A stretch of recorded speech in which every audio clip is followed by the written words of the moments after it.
Hi, it's Karen here. Thank you for joining me. Today I thought I'd show you what I've been up to, and I thought you might be interested in making one of these little tabletop or desktop, or you could use it as a little wall hanging calendar. I just thought I'd show you what I've been doing. This is an A4 piece of paper, watercolour paper, and I've just cut it into fours, and I do the 4 months on each side. So that's the um, that's the first 4 months. I'll just put that to one side. Then we've got well, I've jumped a bit. It's not very good, is it? So that's the May to August. Hope you can see that okay. Yeah, I hope you can see that okay. And then that's the September to December, the 4 months for that. These are really lovely to do, and they make super gifts if you really don't know what to get somebody, but you just want to give them a little token. So this is what I've been doing. Um, I have made um, these little stands that go to make your stand for your watercolor calendar. Hope you can see that. It fits like that, but it's literally just these two bits of paper that slot into each other. You just measure out how big you want them with your watercolour paper, and then you just slot them in like so. That gives you your, and then I've got it upside down, which is not great. So anyway, there you go. I'm just all fingers and thumbs today. Crikey. And then that just fits on top of there. So you get the gist of it, don't you? It's just literally two bits of watercolour card. Now, paper. Now, if you've got to send it through the post, it really is. It folds up flat, and it works really well. And it keeps the cost of the postage down as well. So they fold like that, then you slot them into each other, and then with your two cuts you just attach them like so. Making a bit of a pig's ear of this one, aren't I? And then it just stands up like that. I hope you get the real gist of it.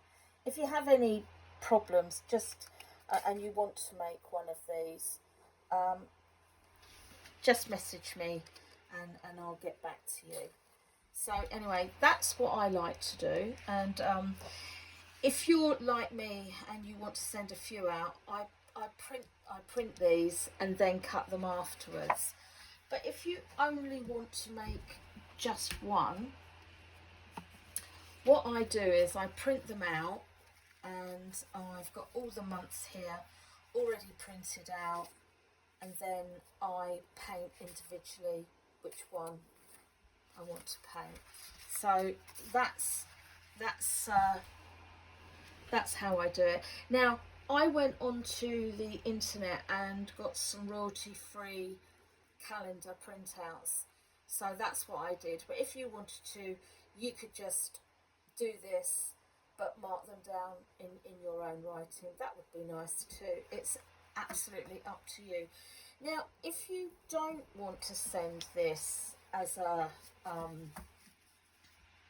tabletop or a desktop calendar, you could, if you wanted to, get a little bulldog clip. I thought I had one here ready to show you, but lo and behold, the fairies have been and they've whipped it away. I don't know. So I'd put a bulldog clip in there and then just put a little bit of baker's twine, a bit of raffia, and so you could hang it up like that. That would make a really nice gift. Or if you wanted to, you could just put a hole in there and then just put some baker's twine ribbon and then just hang it on a nice long ribbon. That would look great too. So yeah, that's what we're going to be painting. So I've already printed these out, so let's get started. So we're going to be painting January first. So I'm going to just introduce my paints now, and if I can open it. I've had a real week this week. I don't know, it's just been absolutely full on. Haven't had time to think about anything. It's I don't know if it gets you like that sometimes, but whew, yeah. Anyway, let's get on. And there we go. So what I'm going to do is I'm going to use, now obviously you can use whatever colours that you like, but I'm gonna just put mine down to really soft, cool colours. So I'm just gonna put these really nice leaf foliage. I'm just going to swing my work round and just make these lovely foliage. This is kind of like a blue green. Now, if you're not familiar with painting foliage, I do have a video, a tutorial that I did. So if you want to just have a quick look at that, that'll give you a more in depth on how to paint these really nice leaves or foliage. Okay, so that's kind of given us our base.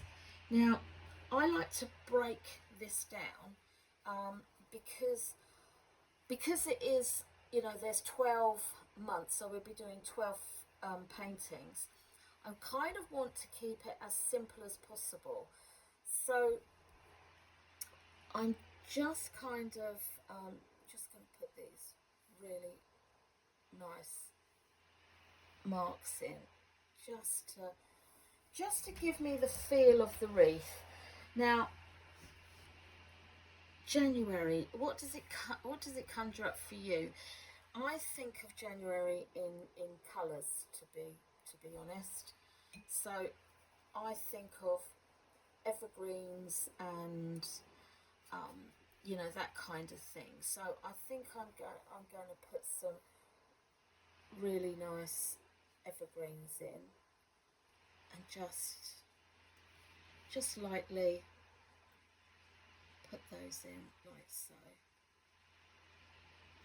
And it's literally just using the tip of your brush. Again, I'm going to swizzle my work around, and hopefully you can still see I'm still in shot. And it's literally, we're just going round, and you can be as you can put as many sprigs in or as least as you prefer. It does evolve really quickly. It really does. And I think if we just use this this kind of guide, it balances it certainly helps me, balances the work out really nicely. Now, you don't have to put as many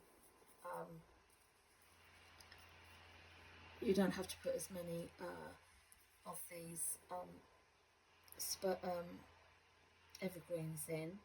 It's totally up to you, but I kind of think it lends itself. And I think I really like the wreath because it is so beautiful, and in the summer months you can, you know, introduce flowers to it, but I kind of think sometimes the foliage doesn't take centre stage, does it? Sometimes I think we think about it's all about the flowers. So I think I'll just drop another one in here. Don't forget, you know, do turn your work around so you can have a look and see how it looks. You know, you can stand back from it and just see what kind of shape it's taking. That's always good. Now I'm going to go in and we're going to think about our values, because it's really nice to get the full colourage of the values, meaning that we're going from light to dark, so that always gives us a really nice pop. So let's put in some, I don't know, let's put in some of these kind of, I don't know what you'd call them. Would they be seed heads or just a bit of, sometimes you get conifers, don't you, that have got these really lovely spiky leaves, and that will give us really nice texture. And all I'm doing is just going backwards and forwards, over, backwards and forwards, up and down, and then bring my work back round, and I'm going to just drop another one in there and just, yeah, bring that round, turn you upside down. It's a really good habit to get into, to be frank, is to turn your work around. It really is. And just go over and over until you think, yeah, that's good. Taking it to a point, and go back in. With this one, this colour paint I'm using at the moment is indigo blue with a splash, with a little splash of green from my palette. That's all that is. So, because I really wanted just a touch of water, just so I can move my paint around. Okay, and as you can see, it's really starting to build up now. Let's put some berry accents in. I'm going into cerulean blue, and I'm picking up a slight bit of green from my palette, and I'm just going to put in these really nice kind of sprays, just these sprays, just dance your, like so. Okay, just like so. And we're just kind of plumping our wreath up a bit now. Okay, now I'm going back into cerulean, and I'm just going to grab a little bit of the indigo blue with just a hint of green, and then what I'm going to do is I'm just going to put these berry shapes in. Don't get caught up in thinking, oh, I've got to put 3 on this one and 3 on that one. No, don't. Just drop them in where you think, yeah, I'm happy with that. I like the way that's sitting there. And if you only want to put one in, then just put one in. But you can, it's just great just to move it around. Okay, and even if there's not a stem there, don't worry about that. Just drop it in. Okay.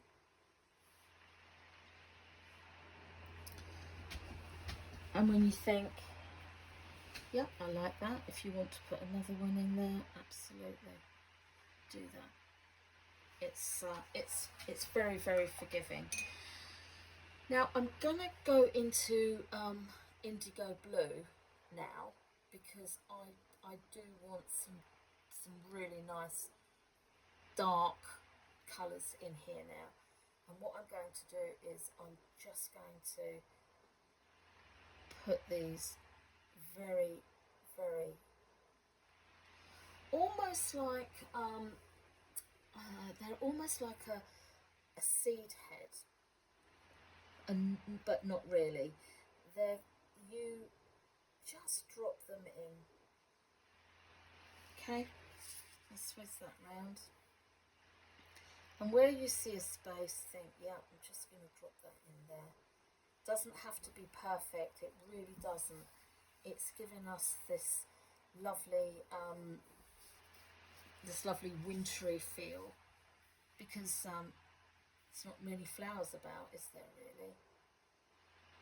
And you can just pop them in.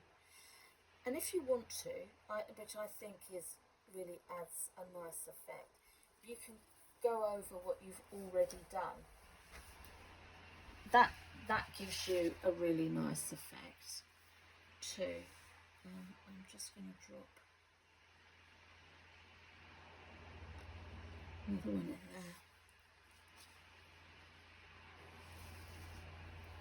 in there. Let's, am I making you dizzy? Sorry. Let's just put another one in there. Okay. Just going to rinse my brush out. And I think we'll go in to cerulean blue again. And I'm just going to add some really nice blue pops, and I'm adding just a very, very light bit, a drop of aquamarine in there, because I really do want a nice pop of blue in there. And then what I'm going to do is I'm just going to find some areas, and I'm just going to put some little pops of this glorious blue colour, and laying on top of the evergreens. So, and you know, go in a different direction. That's the beauty about changing your work. Your work around. You can change the direction of where you pop in your